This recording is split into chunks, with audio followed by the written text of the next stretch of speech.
Você já foi consolado por alguém que no fundo estava te culpando? Alguém que chegou com o versículo na ponta da língua, com cara de compaixão e te deixou mais sozinho do que antes? Pois é, isso tem nome, tem até personagem bíblico. E o engraçado é que esse personagem ele não é o vilão da história, ele é o herói. Quando se fala em Jó, a primeira coisa que vem na nossa cabeça é paciência. Tenha a paciência de Jó. Você já ouviu isso, mas eu te pergunto, você já leu o livro de Jó? Não o resumo, o livro, porque o Jó do livro real não tem nada a ver com o Jó do bordão. O Jó do texto original perde os filhos, a saúde e os bens, tudo de uma vez. E o que ele faz? Ele reclama, alto com nome e endereço. Ele chama Deus de inimigo, diz que Deus o persegue como um leão, diz que clama, mas não é ouvido. Isso está no versículo 16, capítulo 9 e 14. Pode abrir aí. Esse não é um homem de paciência infinita. Ele é um homem destruído, furioso, mas honesto. E isso muda tudo. Agora vamos falar dos amigos de Jó. Elifaz, Bildade e Zoar. Eles aparecem no capítulo 2 e o texto diz algo impressionante. Eles ficaram 7 dias em silêncio com Jó. Só sentados com ele. Sabe o que isso significa? Que eles começaram certo. Mas o problema é que depois eles abriram a boca.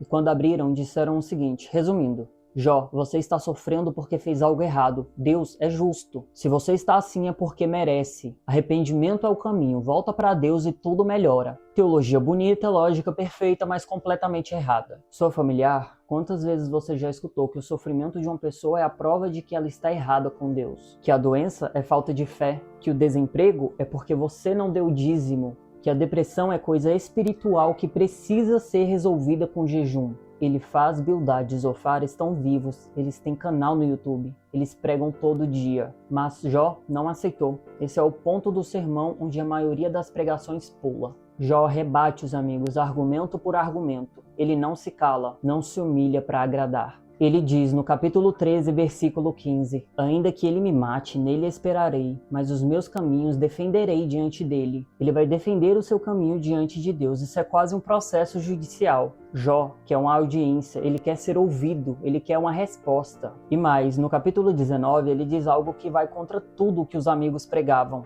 Eis que eu sei que o meu Redentor vive. Ele afirma a fé, mas uma fé crua, sem verniz, que veio depois de chorar, gritar e acusar. Não é a fé bonita de um testemunho de domingo, é a fé de quem ficou no fundo do poço e não fingiu que estava bem.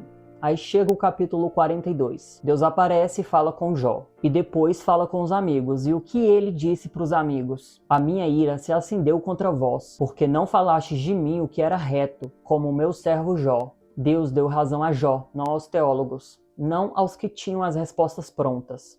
Ao homem que gritou, que questionou, que recusou o consolo fácil. O homem que foi honesto com Deus mesmo quando essa honestidade parecia blasfêmia. Isso levanta uma pergunta incômoda. O que agrada mais a Deus? Uma fé bem comportada e ensaiada ou uma fé sincera que às vezes grita? Se você está sofrendo hoje e alguém chegou a você com a explicação religiosa na ponta da língua, saiba que isso tem um nome.